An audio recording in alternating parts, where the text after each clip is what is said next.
Bonjour à tous. On va réentamer tout doucement cet après-midi de conférence avec un sujet qui tient à cœur à la filière café de spécialité pour le collectif café qui organise cet événement du Paris Coffee Show.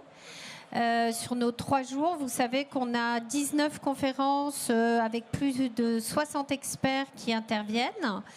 Et une des grandes thématiques qui tient à cœur la filière, c'est la notion de durabilité, de responsabilité, de développement durable de cette filière café qui, tout au long de sa chaîne, va devoir faire face à des défis importants en matière justement écologique, pollution, empreinte carbone, etc. Donc, nous sommes le dimanche 8 septembre, 13h30, 14h30, une des tables rondes qui va durer le plus longtemps parce qu'avec beaucoup de choses à dire, beaucoup d'intervenants spécialistes du sujet. Je vous accueille bien volontiers sur cette conférence où on va parler donc développement durable de la filière et qu'est-ce qui se cache sur cette notion de durabilité? On va voir qu'il y a beaucoup d'interprétations.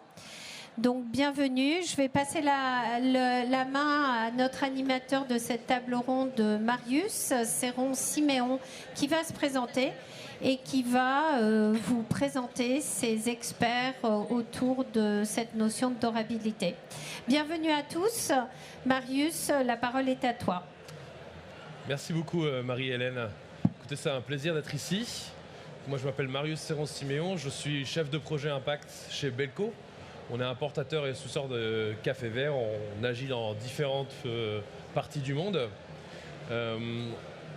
Depuis 3-4 ans, on a vraiment l'ambition de développer des filières de plus en plus durables.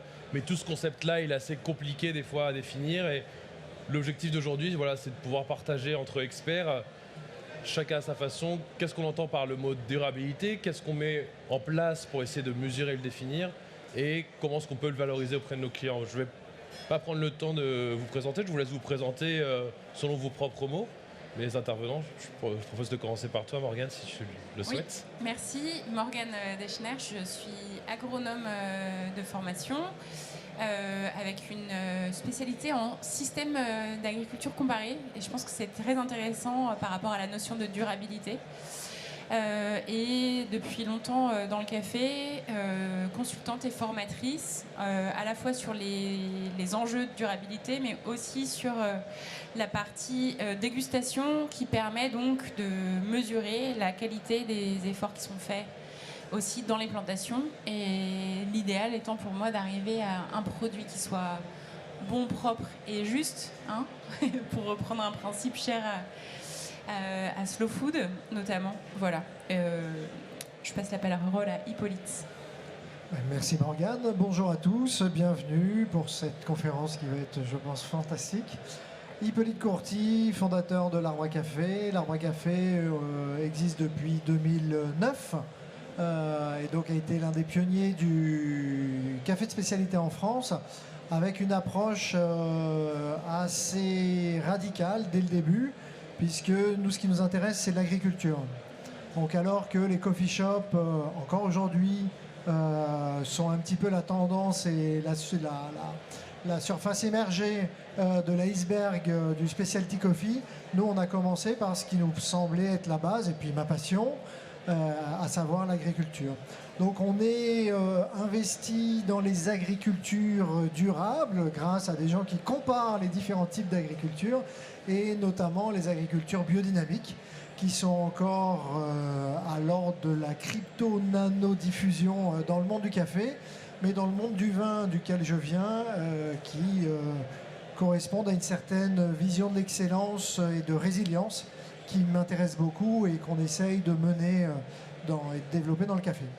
L'autre particularité de l'Arbre à Café, c'est qu'on est Bicorp, société à mission, labellisé et à l'origine, puisqu'on a notre ferme, on est à la fois producteur et torréfacteur, ferme que l'on a plantée from scratch. Donc c'est vraiment notre œuvre qui est cette plantation. Et on fait régulièrement notre bilan carbone, notre ACV, etc. etc. Voilà. Donc c'est vrai que j'aime bien prendre la parole sur la durabilité parce que j'entends un petit peu tout et son contraire.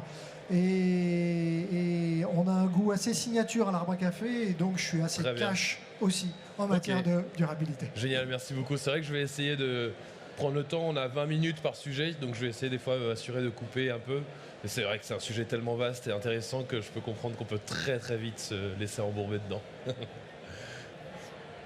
Et ben à moi du coup. Oui. Donc moi je suis Noémie Rullier, je représente l'association bureau d'études qui s'appelle NITIDE et nous on travaille plutôt en amont des chaînes de valeur, on met en œuvre des projets dans le développement agricole qui allie conservation de forêts et développement agricole, structuration de filières. Et dans ces structurations de filières, il y a évidemment le fait de diminuer la dépendance des producteurs et de ces filières à l'utilisation de la forêt et donc de lutter contre la déforestation. Voilà. Très bien. Bah écoutez... Je voulais juste rajouter un élément. Dis-moi. Donc moi, j'avais fondé un principe qui s'appelait le Cupping Club notamment.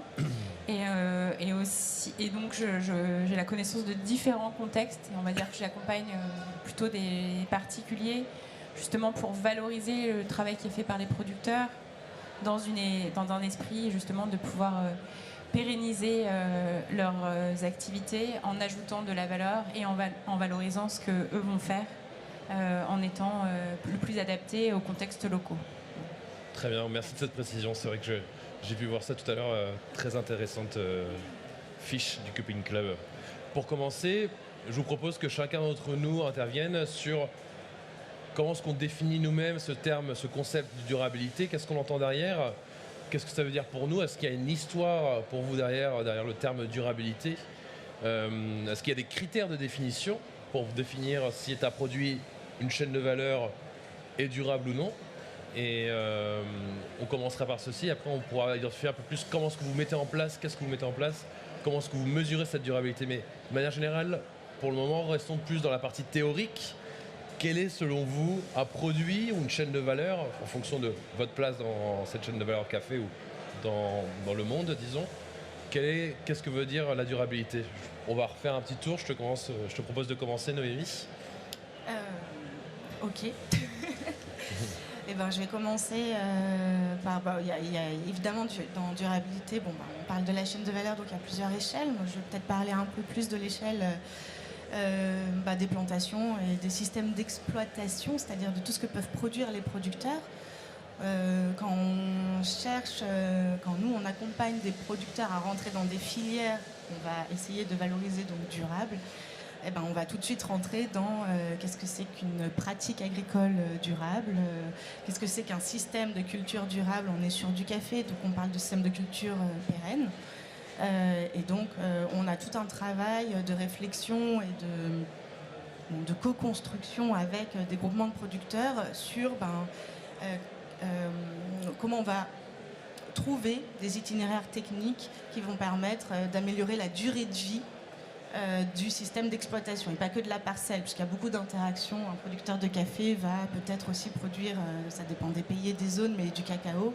Comment les deux interagissent, comment les deux se complètent et comment on arrive à améliorer la durée de vie du système d'exploitation. Donc c'est un élément en amont de la filière qui pour moi rentre fortement dans la durabilité de la chaîne de valeur. Okay. Donc, par exemple, je ne sais pas si je continue ou si on parle, parce qu'après on peut parler plus tu peux encore prendre 2 minutes minutes si tu veux, et après on peut laisser passer. Okay. Donc la réflexion tout autour donc, de ces pratiques qui améliorent la durée de vie des plantations. Donc il y a plein de grands mots là-dedans. Hein. Il va y avoir, on parle beaucoup d'agroforesterie, d'agriculture régénérative, d'agroécologie. Donc tout ça, ce sont des grands mots et des grands leviers techniques qui rentrent dans ces améliorations de durée de vie. Par contre, c'est assez complexe de réussir à ce que ce soit intéressant pour les producteurs, adoptable, et comment on accompagne des changements de pratiques. On peut avoir des producteurs qui sont tout de suite sur ça va nécessiter des fois des grands une grande augmentation, par exemple, de leur charge de travail ou d'utilisation de leur trésorerie pour réussir à rentrer dans ces transitions de changement de pratique. Et quand on est à l'échelle d'un territoire et de multi-filières, voilà, c'est quelque chose qui doit aussi être pris en compte dans les discussions avec les acheteurs dans la finalité de ce produit et comment l'acheteur s'implique et s'intègre dans les efforts qui devront être fournis par les producteurs pour atteindre la durabilité et l'amélioration de la durée de vie du système de culture. C'est un peu un des grands messages que j'aimerais faire passer. Ok, merci. Merci beaucoup, Noémie. Alors effectivement, nous à l'Arbre à Café, vous l'aurez compris, on maîtrise toute la chaîne de valeur puisqu'on est à la fois producteur, on fait de l'importation, de la torréfaction, de la vente en direct. Et donc les enjeux qui sont soulevés par Noémie, on les connaît chez les producteurs, dans notre propre ferme. Et puis comme Morgane, je fais du consulting aussi auprès de producteurs qui se lancent dans des transitions, justement, soit vers la qualité, soit vers des agricultures plus régénératives, plus durables. Donc pour moi, la durabilité, elle est liée à un objectif en fait planétaire que d'autres personnes que moi ont fixé à partir de données scientifiques et d'objectifs.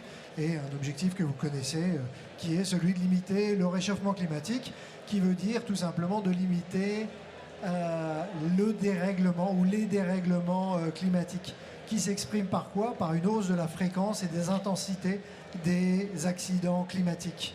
Cette année est encore une très bonne année pour la 10e année consécutive, notamment dans le monde du café, mais aussi de la vigne, pour parler de cette intensité justement des épisodes de précipitation, de sécheresse, etc. etc. Donc cette durabilité, pour moi, elle est très liée à un objectif global et localement à une action, à un objectif de résilience. Comment est-ce que effectivement on rend les producteurs plus résilients? Donc pour prendre une agriculture qui nous tient particulièrement à cœur, et je vous invite à la conférence juste après sur cette agriculture, la biodynamie. La biodynamie, elle est fantastique pour différentes raisons, elle a ses limites pour d'autres raisons, mais elle est fantastique parce que vous ne dépendez pas d'intrants que vous allez acheter à l'extérieur. La potasse, alors je parle sous le sceau de deux agronomes expertes, mais la potasse, les nitrates, etc. vont parfois venir, et bien souvent, parce que c'est le premier producteur mondial, de Russie. Okay? Qu'est-ce qui se passe effectivement quand vous avez la guerre? Est-ce qu'il y a une vraie logique d'acheter du potassium qui vient d'Ukraine ou de Russie quand on est au Pérou et de renvoyer les grains de café en Europe? Ouais, c'est un petit peu tout ça. Et l'un des facteurs premiers de la résilience, c'est la stabilité. Donc il y a 2 ans, et là Belco le sait bien, il y a 3 ans, il y a eu une explosion des prix du café. Tout le monde a dit « Ah, c'est génial, etc. » Eh ben, j'ai jamais eu autant de faillites de coopératives qu'au moment de cette hausse du café. D'accord? Alors qu'on s'est dit, enfin, les producteurs vont être rémunérés à leur juste valeur. Ben, en fait, vous désorganisez absolument tout. Donc, l'un des mots-clés, effectivement, c'est comment on travaille cette transition et vers quoi et pourquoi. Donc, à l'Arbre à Café, nous, on est très clair là-dessus. On s'appuie sur les outils qui sont non pas subjectifs, justement, mais qui permettent au maximum d'objectiver la réalité de l'état des lieux, donc des besoins réels des producteurs, de la filière, mais dans le cadre justement de cette lutte contre le réchauffement climatique, des objectifs de développement durable des Nations Unies auxquels on adhère, et localement, comment est-ce qu'on fait justement pour donner cette stabilité et des perspectives. C'est ça pour moi la durabilité que l'on met en branle. Donc c'est pas aller voir son producteur et dire alors mon gars, qu'est-ce qu'il te faut? Une voiture électrique, un panneau voltaïque? Le doigt mouillé.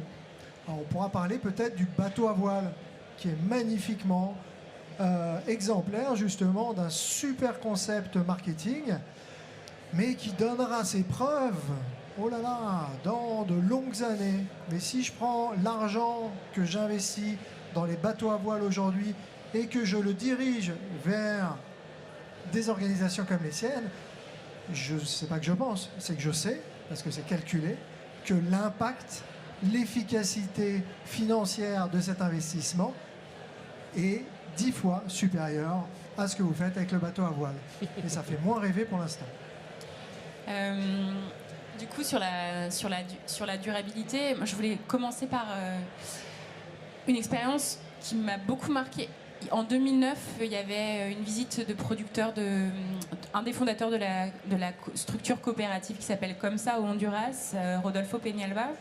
Et on est allé chez Malongo, qui était un des partenaires historiques sur des volumes importants de cette coopérative qui a besoin de vendre des volumes et de vendre des volumes à des conditions de prix importantes. Et il disait, voyant toutes ces machines et les silos de stockage du café qui étaient de type ceux de Illy, il disait mais vous avez ça, mais vous en faites quoi ensuite de ces grandes conserves nécessaires à la production du café, parce que et donc je disais en fait c'est trié avec la poubelle mais c'est pas vraiment recyclé en fait, et il disait mais vous nous posez tellement de conditions sur la façon dont on doit produire, dont on doit stocker nos déchets, nos produits, nos trucs, etc.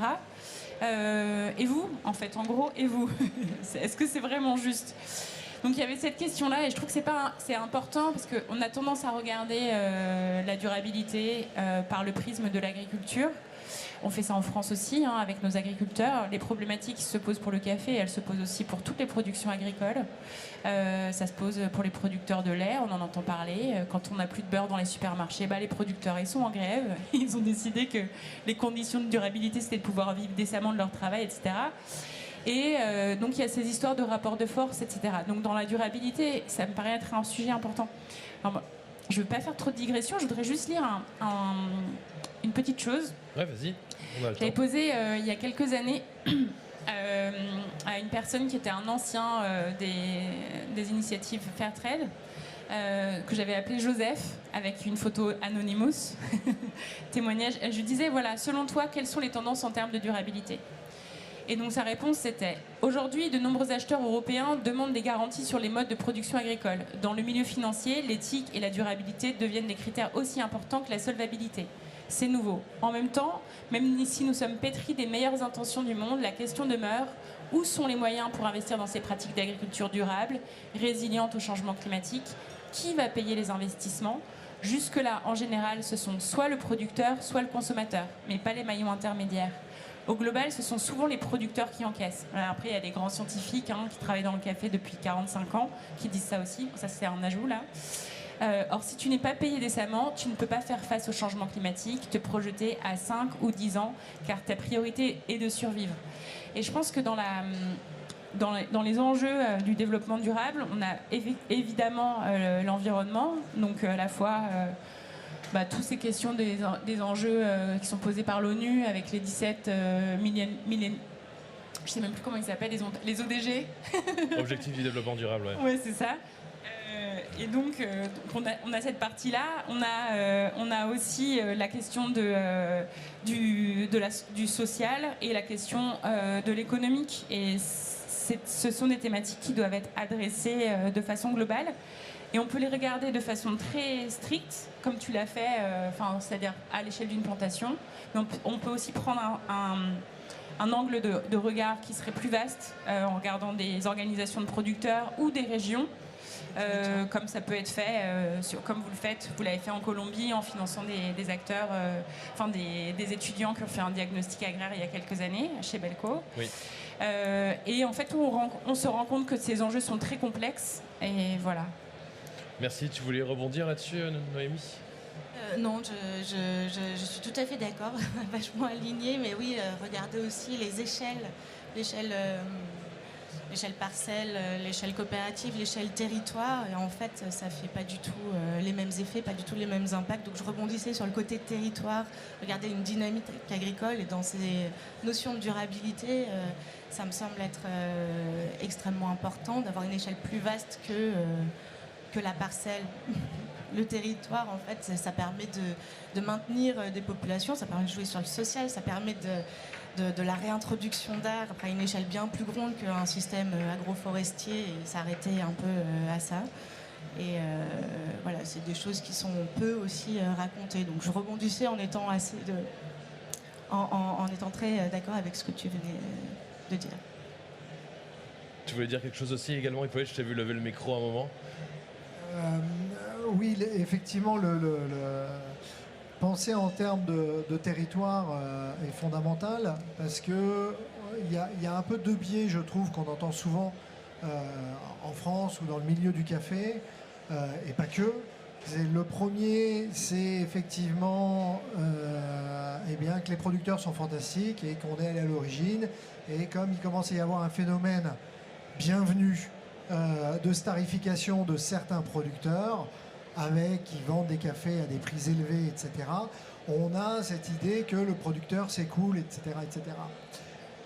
Bien, les producteurs de café, les caféiculteurs, sont dans la même situation, effectivement, que les producteurs de lait, que les fermiers, que les agriculteurs. C'est-à-dire qu'il n'y en a plus. Il y a une vraie crise de transmission des fermes, particulièrement criantes dans des pays comme la Colombie, mais aussi le Costa Rica, le Pérou. Pourquoi ? Parce qu'effectivement, les enfants ne voient pas de futur. Les parents, en général, s'ils pensent pouvoir transmettre, ils le feront à peu près jamais parce qu'ils auront fait faillite d'ici là. Et que, effectivement, c'est des populations qui sont en déprise agricole, enfin des territoires qui sont en déprise agricole et qui génèrent de l'exode rural, des cultures alternatives illégales en général, etc., etc.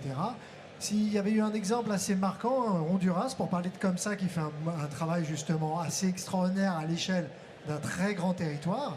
Et vous vous souvenez peut-être des caravanes de migrants qui partaient du Honduras. Il y avait eu une étude d'une ONG pour dire que 40% étaient liés au monde du café. Vous voyez ? Donc en fait, les cafés que l'on n'achète pas ou qu'on achète pas cher ou que l'on n'accompagne pas dans la production, c'est le deuxième point dont je voulais parler justement, eh bien effectivement, ils tombent comme nos paysans ici tombent. Donc c'est un phénomène qui est global et dans la durabilité, on a souvent l'habitude, ce que tu relevais, de différencier les choses. On est un seul monde. Sauf qu'effectivement, il faut mieux planter un arbre dans les pays tropicaux que dans votre jardin parce qu'il va pousser bien plus vite. Et donc, en termes d'efficacité, effectivement, de séquestration, il sera bien plus efficace. Il faut faire les deux aussi. Hein. Oui. Les deux, c'est encore mieux. C'est assez intéressant, en fait, ce qu'on peut retenir. Le en même temps qui fonctionne bien. Le en même temps même, effectivement. Donc là, ce qu'on retient, c'est vrai que c'est cette notion d'échelle, de différentes échelles, d'échelle de territoire, échelle même de filière, et toujours avoir cette notion, lorsqu'on parle de durabilité, de globalité. La durabilité englobe tout un territoire. C'est très important de ne pas juste se fixer à une échelle réduite, mais voir toute une agriculture ou un système de culture, effectivement, dans son territoire, et toute une culture, un produit transformé ou produit dans toute sa chaîne de valeur. En fait, c'est vrai que tu parlais de diagnostic agraire, ça c'est très intéressant, cette approche-là du diagnostic agraire, qui est une méthodologie française, si je ne me trompe pas, qui est vraiment de voir les dynamiques agricoles dans le temps et dans un contexte socio-culturel et dans une chaîne de valeur avec une expérience spécifique, et voir ces dynamiques, poser un diagnostic en fonction de cela pour identifier les meilleures pistes et leviers de développement pour la structuration d'une filière ou d'une agriculture en fonction de l'objectif du diagnostic. J'ai beaucoup aimé cette notion de co-construction que tu disais au départ, Noémie. C'est très intéressant. Effectivement, on a plein d'acteurs différents. Donc là, on le voit ici, avec des diversités de points de vue, des diversités aussi de positions dans la chaîne de valeur. Cette co-construction, elle est énormément nécessaire pour créer un travail commun et définir ensemble qu'est-ce qu'on entend ensemble par cette notion de durabilité et qu'est-ce qu'on va faire pour améliorer cette durabilité. Ça me permet un peu de passer... donc en fait, il y a aussi une vision très transdisciplinaire. On dit souvent que la durabilité, c'est très transdisciplinaire. L'économie, on a parlé du prix du café, tu as parlé, Hippolyte, des migrations. Donc, il y a aussi un effet très social, socio-territorial. Et évidemment, il y a l'effet tout agro-environnemental, l'agriculture dans son environnement. Toutes ces disciplines se croisent et ça fait une grosse complexité qui est en fait très difficile après à mettre en place. D'où tout ce travail d'effort, de transition. Après, vous, selon vos propres expériences, comment est-ce que vous avez pu définir si une chaîne de valeur, un produit était durable ou non? Quels sont vos critères spécifiques que vous identifiez pour pouvoir vous baser un diagnostic sur la durabilité en fonction de tout ce qu'on a dit, de toute cette complexité? Je sais que la question est un peu dure et de résumer ça en quelques minutes, mais essayons de le faire et après on verra comment est-ce qu'on peut aussi après en parler à de la manière la plus vulgarisée possible au consommateur final, parce que c'est tellement complexe que ça peut être très compliqué, effectivement. Tu veux commencer, Morgane ? Ouais, je peux. Vas-y. Merci. Alors, juste avant ça, je voudrais rebondir sur la co-construction. Ouais. Dernièrement, j'ai travaillé avec des producteurs de sel de l'île de Ré. Et on avait une approche où c'était d'abord les interviewer eux, en fait.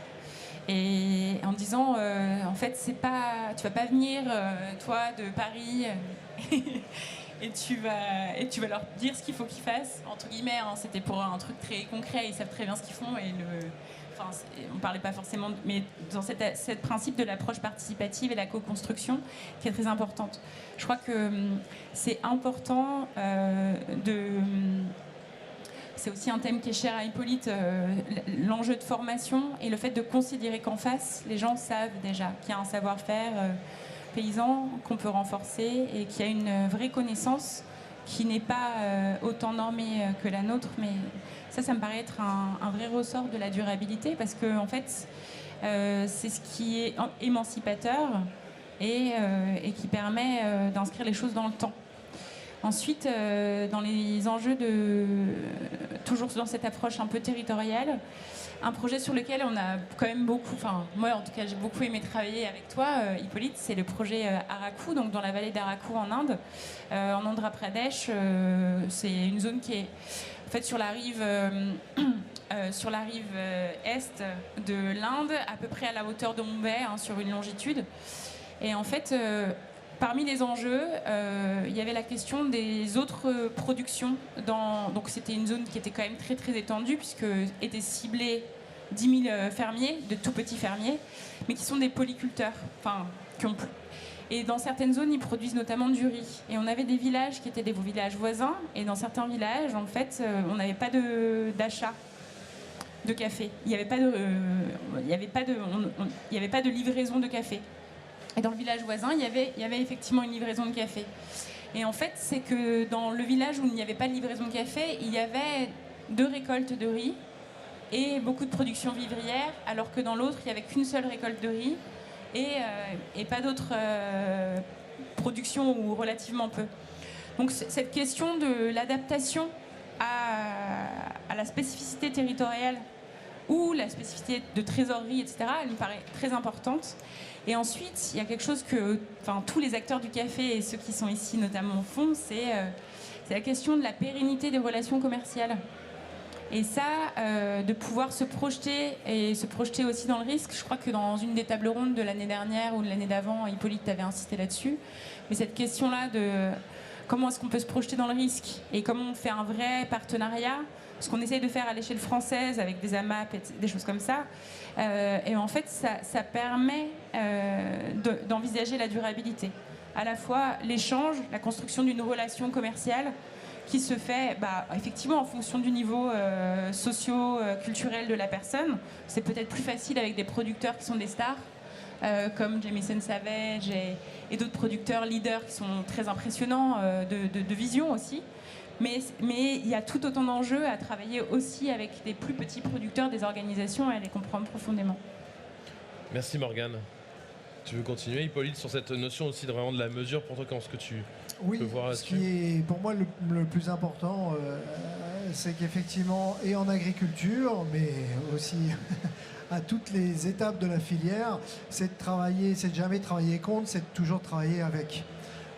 Donc quand on construira justement un système agricole, quelles que soient les grammaires qu'on convoque pour justement la culture, eh bien on va le faire avec les gens qui sont sur place, on va le faire par les gens qui sont sur place, c'est eux qui vont le faire. Et sur toute la chaîne, cette durabilité, elle se construit évidemment avec. On ne peut pas aller à l'encontre de tout. En revanche, on peut accompagner, donner des idées, nourrir des volontés qui vont dans un sens qui nous paraissent les plus sensibles, les plus pertinentes possibles. Donc il y a de multiples, tu parlais de complexité, c'est pour ça que je rebondis. La complexité, c'est ce qui passionne tous les gens du café. J'étais encore avec 2 sommelières à Mariposa, dont le top niveau mondial, et elle goûtait le café, elle disait merde, c'est bien plus complexe que le café. Dans le sens, c'est bien plus compliqué que le vin. Le vin, nous, on goûte une bouteille, on goûte un produit fini, et vous avez une myriade d'acteurs, etc. Donc je pense que si vous êtes là, c'est que vous aimez justement cette complexité, les équations à multiples inconnus ou multiples variables en tout cas, et de jouer avec et de voir justement les effets. La durabilité et une filière, c'est exactement ça. Et à chaque fois qu'on met le doigt dans une étape, eh ben on va voir cette complexité qui est absolument géniale. Donc soit on arrive de façon complètement autoritaire, on sait ce que ça va donner, ça va mourir.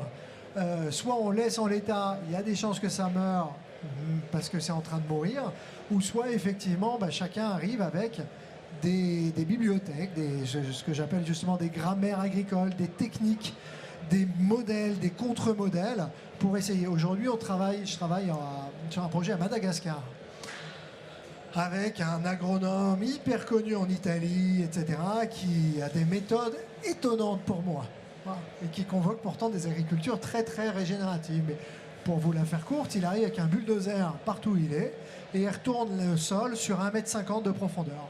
D'accord ? Il le draine et comme ça, grosso modo, il recommence from scratch. Il est content. Sauf qu'à Madagascar, il n'y a pas de sol, il y a de la terre. Vous voyez, il n'y a pas de nutriments. C'est un sol qui est complètement mort. Donc vous pouvez le retourner, etc., lui donner une perméabilité, etc. Bref, le rendre plus propice à la culture, mais s'il n'y a rien dedans, il va bien falloir faire quelque chose. Et donc cet homme, ça fait 2 ans que moi je les suis de loin, mais là ils m'ont appelé justement pour rentrer à fond dans le projet. Il est arrivé avec sa méthodologie et il a fait un copier-coller. Alors, ce qui est un peu le biais quand on est consultant, parce que vous savez, il n'y a qu'un faucon. Hein, c'est pas vous qui faites, c'est pas vous qui payez les conséquences évidemment, et puis c'est pas votre projet quoi. Et du coup, ce qui est en train de se mettre en place, c'est que les locaux à l'échelle très large et tous ceux qui ont agi sur le territoire reviennent et partagent justement leur savoir-faire. C'était ça que je voulais dire, c'est qu'il n'y a pas de recette miracle, mais en revanche il y a de plus en plus d'outils et les enjeux sont de plus en plus compliqués, de plus en plus complexes aussi. Oui, elle est terrible cette histoire. Mais... Non, le café qu'on goûte aujourd'hui n'a jamais été aussi bon. Merveilleux, ça se finit bien alors. Bon. Non mais c'était hyper intéressant. Je vais essayer de rebondir sur les 2 messages que vous avez fait passer avec lesquels je suis hyper alignée. Mais le premier, c'est effectivement la prise de risque qui est faite par le producteur et qui prend en charge cette prise de risque. C'est vrai qu'on n'en parle pas souvent, donc je suis très contente que ce soit venu là dans la discussion. Pour raccrocher un peu au sujet, à la question que tu posais, donc c'est un des indicateurs qu'il faut mesurer et qu'on essaye de mesurer à chaque fois dans la structuration de filière. Quelle est la prise de risque que doit engager le producteur ou le groupement de producteurs? Ça ne se situe pas au même niveau.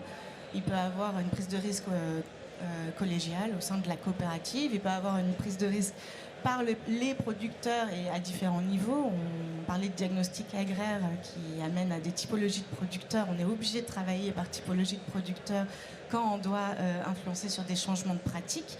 Il n'y a pas le même risque pris par un gros producteur de café, imaginons, ou un producteur qui fait du riz et du café, ou un producteur qui fait... voilà, ça dépend de son système d'exploitation. Donc vraiment, voilà, comment on place et comment on mesure cette prise de risque, et là aussi dans les différentes échelles, que ce soit le producteur, la coopérative ou le groupement, etc.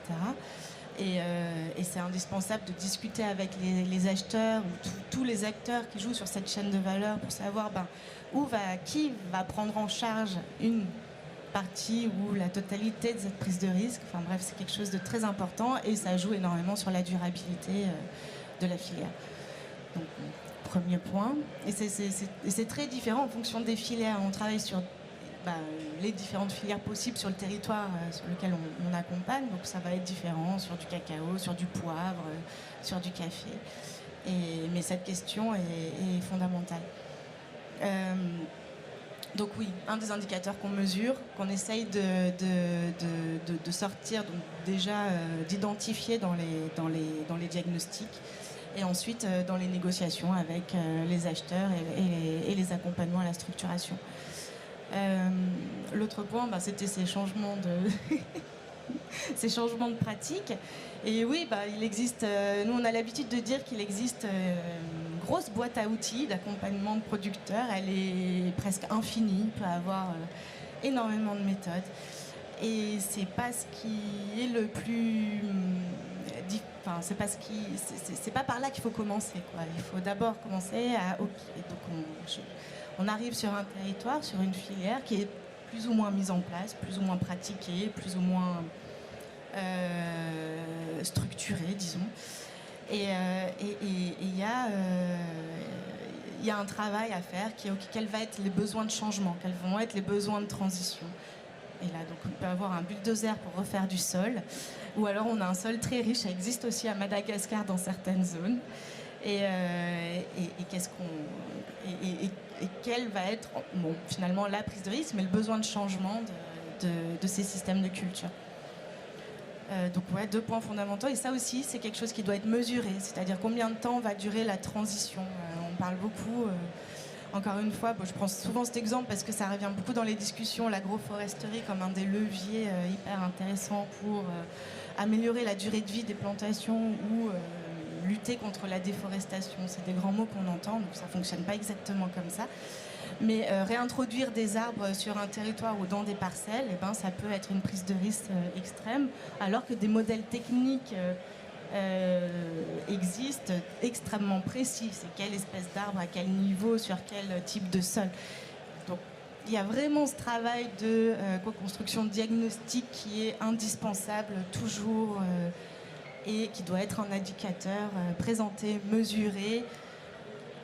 Et quel temps et quel besoin va nécessiter cette transition, ce changement. Est-il indispensable ou pas? Vas-y, pardon. Quel indicateur doit être mesuré, t'as dit? Excuse-moi, juste. On en revient à cette prise de risque, mais ça peut être la prise de risque, comme j'ai dit, elle peut être vraiment à plein de niveaux. Là, sur le changement de pratique, le changement de système de culture, il faut être capable d'identifier le point de départ et le changement que ça va nécessiter. Et donc là, tu as des indicateurs d'augmentation de travail, par exemple, du producteur, qui peut exploser en fonction de ce qu'on va pouvoir demander. Ça se mesure en heures, ça, par exemple. Tout à fait, en homme-jour ou des indicateurs, des outils du diagnostic, comme tu parlais du diagnostic agraire. On retrouve ces indicateurs-là beaucoup dans le diagnostic agraire. Donc mesurer la charge de travail que ça va demander en plus à un producteur. Parce que c'est très facile de dire qu'il faut arrêter, il faut remettre des arbres dans ta plantation si on veut faire du café agroforestier ou du café, des systèmes de culture qui peuvent régénérer. Mais qu'est-ce que ça demande en fait au producteur? À quel point son travail va augmenter? Quelle va être sa prise de risque? Est-ce qu'il va être capable de rester dans la coopérative qui s'est construite et combien de temps? À quel prix son café va être acheté? Quelle temporalité en fait ça va changer? Donc c'est un indicateur de changement et de transition. Moi, je parle beaucoup de transition de système de culture, de transition finalement de dynamique agricole parce qu'on en revient toujours au territoire. Et voilà, donc il y a vraiment ce besoin-là, mais là on est finalement territoire, parcelle, agriculture. Et ensuite, il y a les changements que ça va opérer sur la gouvernance, la coopérative, le groupement. Parce que des groupements peuvent exploser au fur et à mesure qu'un marché arrive. Beaucoup de producteurs peuvent être très intéressés, vont essayer de s'intégrer au groupement. Et on a vu des groupements, qui peuvent, ou des coopératives qui peuvent s'arrêter très rapidement du fait de grosses problématiques d'explosion de producteurs qui veulent l'intégrer. Voilà, donc, c'est super intéressant. C'est vraiment identifier les risques de changement, en fait. C'est vraiment important. Et je vais peut-être juste finir, sur le... Parce que moi, c'est une chance, je trouve, mais je travaille sur des territoires qui ont ce lien avec l'environnement et la conservation de forêts ou la conservation de biodiversité. On peut mettre les indicateurs qu'on veut, ça dépend ce qu'on regarde. Et le lien aussi de ce changement, on va influer sur un territoire, une dynamique agricole. et comment on mesure l'impact que va avoir ce changement sur des indicateurs de biodiversité, de conservation de forêt, de déforestation. Et ça aussi, c'est important et ça rentre dans la durabilité puisqu'on a une échelle de territoire et cette forêt, elle est très importante pour que ce territoire se maintienne comme il peut l'être aujourd'hui. Voilà. Je ne sais pas si le public l'a aussi vu, mais moi ce que je vois dans tout ça, il y a vraiment une échelle temps dans tous vos discours qui est super importante, je pense, à préciser, si je peux me permettre de conclure sur cette thématique-là, parce que c'est vrai qu'il y a plein de choses qui ont été dites et chacun, vous avez votre propre spécialité et c'est super intéressant d'avoir vos retours, mais en fait cette notion de temps temporel, de dynamique, de la durabilité, elle est super importante à prendre en compte, selon moi. Finalement, la durabilité, ça s'inscrit dans du temps, c'est toujours une évolution. Quand on parle d'un produit durable, c'est-à-dire qu'il faut prendre en compte tout l'historique qu'il y a eu avant, donc même pour nous, lorsqu'on va mesurer une durabilité, il faut prendre toute l'expérience, la dynamique, l'historique des ressources du territoire pour pouvoir évaluer au temps zéro ce qui se passe et les ressources, le capital, les personnes, les charges disponibles, toute l'implication et pouvoir se projeter aussi et s'engager en fait. C'est vraiment l'engagement dans le temps. Une filière ou un produit ne sera pas durable s'il n'y a pas d'engagement. Il n'y a pas d'engagement de tous les acteurs, il n'y a pas une compréhension, on leur dit tout à l'heure une co-construction, mais un travail complet ensemble et un engagement général. Je ne sais pas ce que vous en pensez, j'essaie de conclure un peu sur cette thématique-là de mesure, mais la mesure elle est temporelle en fait. On va réévaluer chaque année, et donc lorsque vous impliquez vous parlez de durabilité, c'est très important de dire mais on s'implique maintenant et dans le futur, parce qu'on sait que la durabilité, on a vocation à ce que cette durabilité soit de plus en plus durable, en quelque sorte. Pour vulgariser, vas-y, dis-moi. Ouais, je voulais peut-être juste redire que en fait, le choix des indicateurs de durabilité, il est très important et il est extrêmement complexe à poser. Je pense que Hippolyte, par exemple, quand on a travaillé sur Aracou, on avait essayé d'avoir ces mesures de sol, de faire des analyses de sol, et on s'est rendu compte qu'en fait, c'était hyper compliqué parce qu'il y avait déjà quelle méthodologie on allait choisir, etc. Il y a des grands spécialistes en France qui travaillent vers de terre production, travaillent avec, c'est un vrai nom de société. Ils travaillent notamment sur cette question d'indicateurs. Il me semble que chez Belco, vous êtes en train de travailler aussi sur, parce que vous l'avez présenté au public. Donc je fais mon marketing en même temps. Non mais, on en avait déjà parlé avec Arnaud il y a des années. En fait, la question de comment est-ce qu'on va mesurer. Une des façons de mesurer la durabilité d'une production, c'est aussi de s'intéresser au sol. En fait, le sol, on n'en a pas trop parlé. Enfin, si, Hippolyte en a parlé quand il a parlé du bulldozer, mais il y a plein d'autres choses dans l'approche. On ne va pas retenir que ça. Dans l'approche, l'année dernière, tu étais venu avec des échantillons de sol du Pérou, de ta ferme. En fait, cette question du sol, elle est primordiale. On ne la considère pas encore assez. On en parle de plus en plus, mais elle est primordiale pour toutes les productions. Il y a des chercheurs qui disent, en fait, si on se détourne de la question du sol en pensant qu'on n'en a pas besoin, en fait, on passe complètement à côté du sujet. On a besoin du sol, c'est pas juste un substrat, c'est essentiel. Donc voilà, donc je vous ai parlé de la question des indicateurs pertinents, pardon. Et ensuite, la question de ces choix, on peut les multiplier, mais il faut en sélectionner certains, il faut les mesurer à une date T. Il faut pouvoir les poursuivre dans le temps, en fait. Ces mesures quantitatives on pourrait aussi s'appliquer ou appliquer à nos agricultures, en tout cas en Europe, elles sont pas faciles. En fait, c'était pour dire que c'est compliqué, c'est complexe. En plus de le terme qui revient souvent, c'est la complexité, c'est ça un peu. Ouais. Effectivement, ouais. Je vais quand même passer à la dernière étape. Il nous reste 15 minutes. C'est compliqué, on le redit plein de fois, cette notion est complexe, il y a plein d'outils différents, on essaie d'énoncer les principaux sujets, mais c'est vrai qu'il existe plein d'outils, plein de ressources. C'est à vous aussi de pouvoir vous réenseigner et vous approprier ce terme la meilleure façon pour comprendre cette complexité. On essaie de penser tous dessus, on sait à quel point c'est une galère, pour utiliser un langage un peu familier, mais c'est complexe, effectivement. Pour terminer, je me permets, est-ce qu'on a, pour les 15 dernières minutes, si on peut aussi s'adresser au public, comment est-ce qu'on peut, de la meilleure façon, tout en comprenant que c'est complexe, comment est-ce qu'on peut vulgariser et surtout sensibiliser le consommateur final, les consommateurs, les clients, à cette notion de qu'est-ce qu'un véritable produit qui s'inscrit dans cette démarche de durabilité? Comment est-ce qu'on peut faire vraiment pour pouvoir les sensibiliser à ça. Aujourd'hui, on utilise le mot durable, on le retrouve partout. Il y a le terme régénératif qui s'utilise de plus en plus. Ça peut être même une vocation des fois où ça peut se terminer par devenir des mots, ce qu'on appelle un peu des mots valises, où il y a plein de définitions diverses qui se mettent derrière. Comment est-ce qu'on peut essayer de recentrer l'attention sur qu'est-ce qui est vraiment inscrit selon nous dans une démarche de durabilité, selon nos propres expériences, et qu'est-ce qui a vraiment vocation à l'être. Vas-y, Hippolyte. Merci, Marius. Déjà, moi, je voulais vous dire la joie que j'ai, puisqu'on fait une table ronde sur la durabilité, on parle que d'agriculture et que, effectivement, de plantation, de production agricole. Donc, c'est déjà un grand pas en avant ou en arrière, comme vous voulez, et la terre, on y reviendra tous à un moment donné. Bien sûr. Quelle que soit la forme avec laquelle on y retourne, mais effectivement, elle est vraiment indispensable. Donc peut-être qu'effectivement la question aussi c'est comment est-ce que le consommateur fait le choix. Dans le café de spécialité, j'entends tout le temps c'est du café de spécialité donc c'est durable. Ah bon? Mais en quoi le café de spécialité est plus durable qu'un autre? Par définition. Bon, en fait il peut être beaucoup moins durable. Moi qui vais beaucoup au Panama, je peux vous citer parmi les 10 fermes les plus connues au monde, celles qui utilisent le plus de glyphosate. À tel point que le mini-golf que vous avez à côté de chez vous est plus sale que leur ferme. Donc, comment est-ce qu'on fait pour effectivement transmettre toute cette durabilité jusqu'à chez vous en tant que torréfacteur, jusqu'à chez vous en tant que consommateur? À mon avis, c'est d'aller regarder un petit peu les outils qu'il y a, parce qu'il y a des outils quand même fantastiques. On peut toujours dire que oui, mais bon, ça ne veut pas dire grand-chose, mais il y a des certificateurs, mais bon, mais machin, etc. Vous voyez?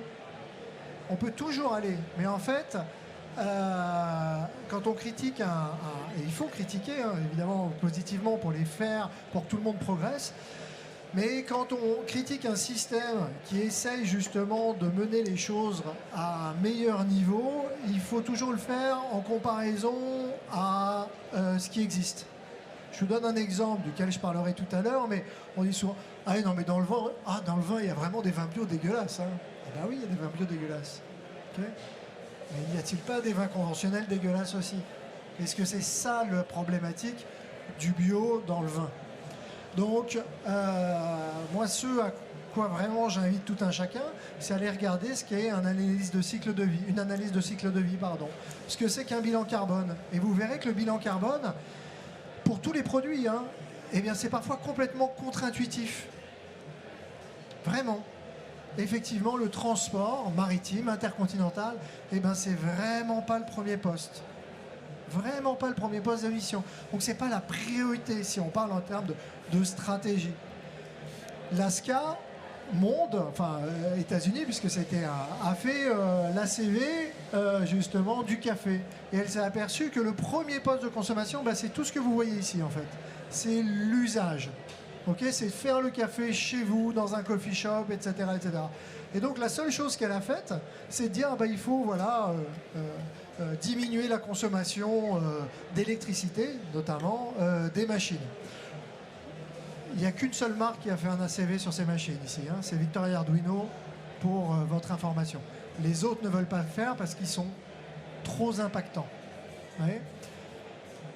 Et donc, excusez-moi, je me perds un petit peu, mais pourquoi je vous dis ça? C'est qu'en allant effectivement voir la documentation, voir les études, ça fait dépasser un petit peu nos propres croyances. Et ça fait dépasser un petit peu la RSE du gobelet en carton. Vous voyez, du tri. Vous avez remarqué que si vous habitez dans un immeuble, si vous bossez dans un bureau, etc., les plus gros scandales de durabilité, c'est en général le gobelet en carton. Et ce qui est dans la bonne poubelle, etc. Si on veut être un peu sévère, on s'en fout. C'est pas avec ça qu'on va changer les choses. En revanche, le deuxième poste, c'est l'agriculture. Pourquoi? Parce que l'agriculture utilise massivement des intrants issus d'activités extractives. C'est le deuxième poste. L'ASCA n'en parle pas du tout. Donc c'est pour ça que, merci Marius, qu'on puisse parler de l'agriculture. Comment est-ce qu'on sait qu'une agriculture est plus ou moins durable? Il y a des certifications qui existent. Ces certifications, en général, notamment pour la certification bio, elle est parapluie. Il y a plein de bio différentes, plein de bio adaptés, il y a plein de créativité. Mais si vous n'êtes pas certifié, eh bien alors vous pouvez raconter tout ce que vous voulez. Nous en biodynamie on le connaît bien parce qu'il y a plein de producteurs de café qui disent je suis en biodynamie, je regarde la lune. Malheureusement en fait la lune n'a jamais fait pousser du café, vous voyez. Il faut plutôt regarder le soleil pour faire de la biodynamie que de la lune. Mais donc les certifications elles sont quand même super efficaces. Elles donnent des guides, les certifications comme Bicorp, etc. Dès qu'il y a un tiers extérieur qui vient vérifier ce que vous faites, eh ben, ça veut dire que vous avez un tiers extérieur qui vient vérifier ce que vous faites. Donc, vous êtes ouvert, vous êtes transparent et vous êtes sûr de ce que vous faites. Merci Hippolyte. On a 10 minutes. Qui veut commencer? Peut-être Noémie? Je te laisse 5 minutes, désolé. Ok, non, mais j'allais aller sur le même sujet qu'Hippolyte. Pour moi, j'allais aller sur les certifications également. Et le même discours, c'est-à-dire oui, il y a plein de choses qui sont peut-être pas parfaites et beaucoup de gens râlent sur ces certifications, mais c'est un point de départ qui est hyper important. Qui est très difficile à avoir. On accompagne beaucoup de coopératives à aller vers de la certification biologique, fair trade, etc. Et là, récemment, on réfléchit, mais comme beaucoup d'acteurs, avec beaucoup d'acteurs, sur des certifications plus qui sont en lien avec les efforts faits sur l'environnement, donc des certifications un peu de lutte contre la déforestation ou de maintien de la biodiversité, ou avec des partenaires comme BirdLife, Wildlife, etc. Et non, moi j'y crois fortement, je vous engage à y croire pas mal. Et puis ça se met en place petit à petit, ça donne déjà pas mal d'informations sur qui est cet acteur à qui vous voulez acheter le café. Il y a déjà un engagement, il y a déjà un pied dedans. Et c'est une première étape. Après, elles ne sont pas toutes égales. Comme tu l'as dit, il y a des certifications qui vont valoriser 2 arbres dans la plantation et dire que ça joue sur la biodiversité. Bon, mais c'est quand même un pas, c'est quand même un élément et une route. Ça amène d'autres choses. Et la bio, comme tu l'as dit, je suis tout à fait d'accord. Il y a un effet parapluie, ça engage aussi d'autres choses. Voilà. Ne pas oublier le risque que ça comporte. Je vais peut-être juste pour le côté un peu... pour rappeler ce risque que prennent les producteurs. Moi, vous l'aurez compris, c'est beaucoup mon message. Les producteurs prennent des risques très forts, des fois absolument pas soutenus. Et de la certification bio sur cacao, on le voit très souvent. Quand des producteurs se lancent dans des transitions de production bio, et ben, il peut y avoir des grosses pertes, il peut y avoir des années très dures. Et pas beaucoup d'acheteurs qui peuvent aider à accompagner ces transitions-là. Donc l'engagement des acheteurs et comment ils communiquent aussi sur à quel point ils accompagnent leurs producteurs et les coopératives, moi ça me semble aussi être un très bon outil pour les consommateurs de valider, ça complète bien les labels. Et les acheteurs communiquent très bien dessus également. Donc comment les acheteurs s'engagent auprès de leurs coopératives et de leurs producteurs, pour moi ça complète des labels. Voilà. Merci Noémie. Morgane. Merci. Pour revenir juste sur les agriculteurs et les risques qui sont pris, cet été, j'ai interviewé un producteur de vin, ça s'appelle le Domaine de l'Orient, et lui disait, une année comme cette année, c'est hyper dur pour nous. On a besoin de se soutenir entre nous parce que on est en bio, ils ont apporté beaucoup, ils font de l'agroforesterie, ils ont diversifié énormément leur production. Donc c'est en Ardèche, ils ont eu beaucoup d'eau cette année, et avec la tropicalisation du climat, etc. Et il disait, et donc en fait on est obligé de mettre du glyphosate en fait. Et puis il y a une personne qui disait, oui mais en fait est-ce que c'est si grave? Mais du coup il y a vraiment une tension qui est palpable, et il suffit juste d'utiliser le café comme cette fenêtre qui nous permet de regarder toutes les autres consommations qu'on a. Et c'est aussi la force du café là-dessus. Donc je voulais dire ça. Ensuite, je voulais parler, tu parlais des consommateurs.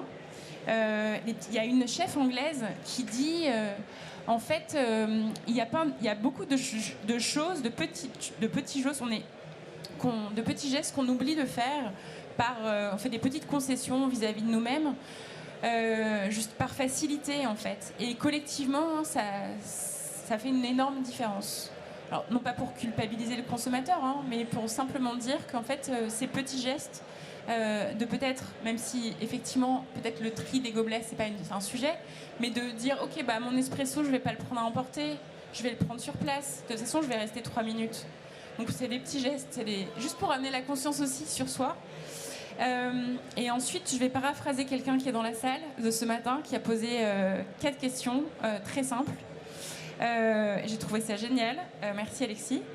Qui disait, posez-vous la question, qui a produit le café, ou qui l'a torréfié, ou qui l'a transporté, donc qui, quand, est-ce que c'était cette année, c'était l'année dernière, quel impact ça peut avoir, mais donc c'est le qui, c'est le quand, c'est le où. En fait, on prépare un communiqué de presse, c'est juste ça. Donc le où et le comment. Comment est-ce que ça a été produit? Il manque juste le pourquoi. Voilà, mais donc le qui, le quand, le où et le comment. Et ça, c'est déjà des bonnes informations. Si vous n'êtes pas capable d'avoir ces informations simplement, déjà, j'espère que votre question aura permis à la personne de se poser elle-même la question. Et puis sinon, il faut changer de crèmerie.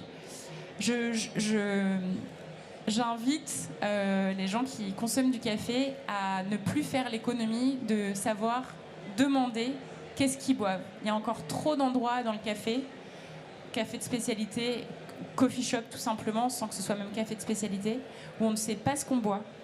Et ça, c'est pas... moi, je trouve ça inadmissible. Et demander les preuves. Ouais.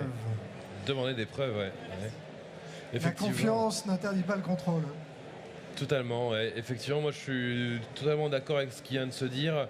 Les certifications, même si elles ont été, j'ai l'impression, je suis un peu nouveau dans le café de spécialité, très souvent un peu dénigrées par beaucoup d'acteurs, j'ai l'impression. C'est vrai que c'est des modèles rigoureux qui ont été construits pendant des dizaines d'années pour offrir une qualité derrière. Donc c'est vrai que c'est très important de se reposer là-dessus.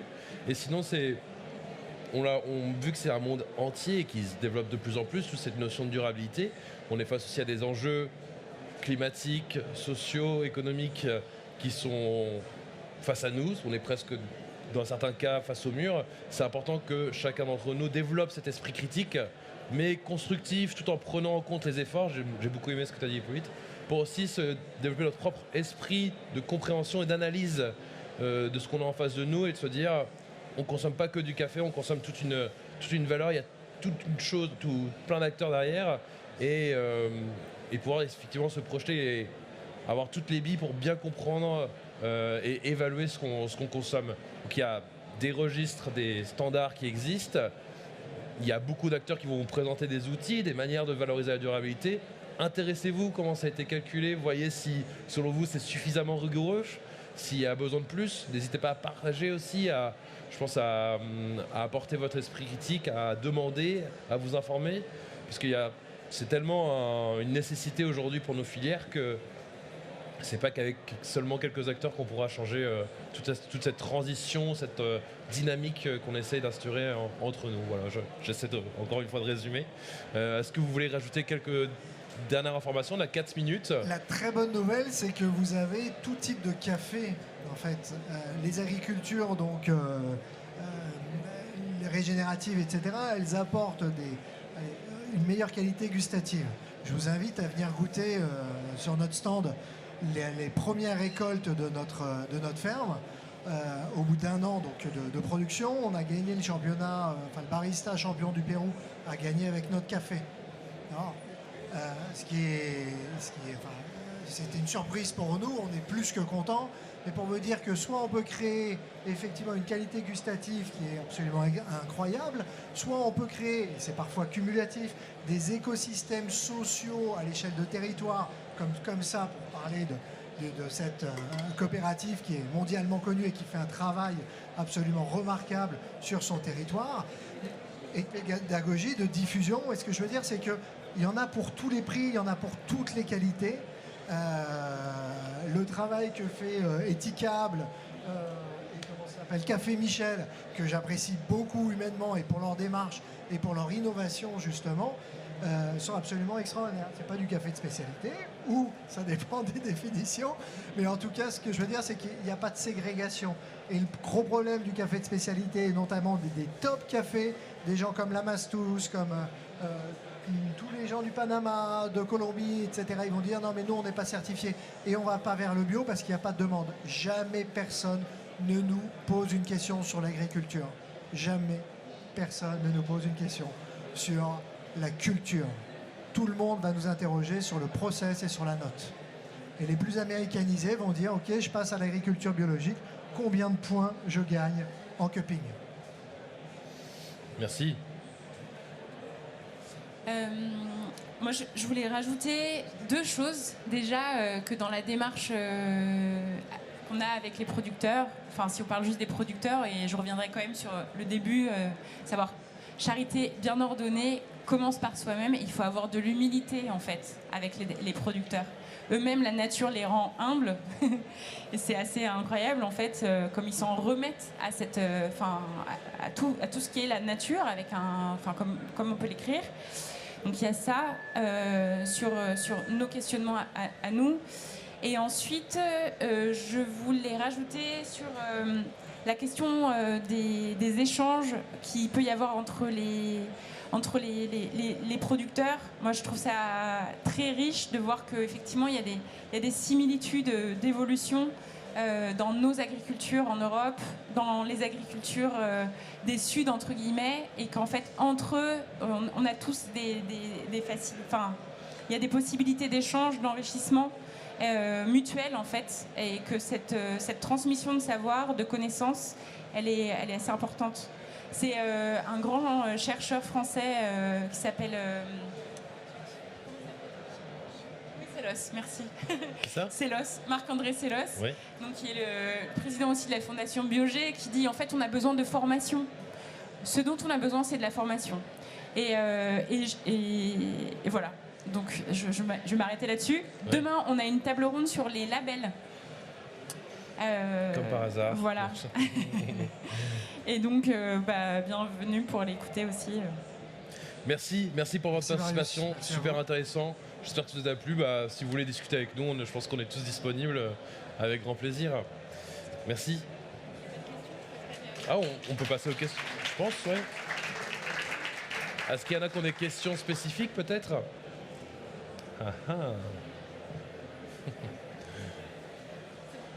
Il n'y en a pas, c'est pas de souci. Merci beaucoup et à très vite.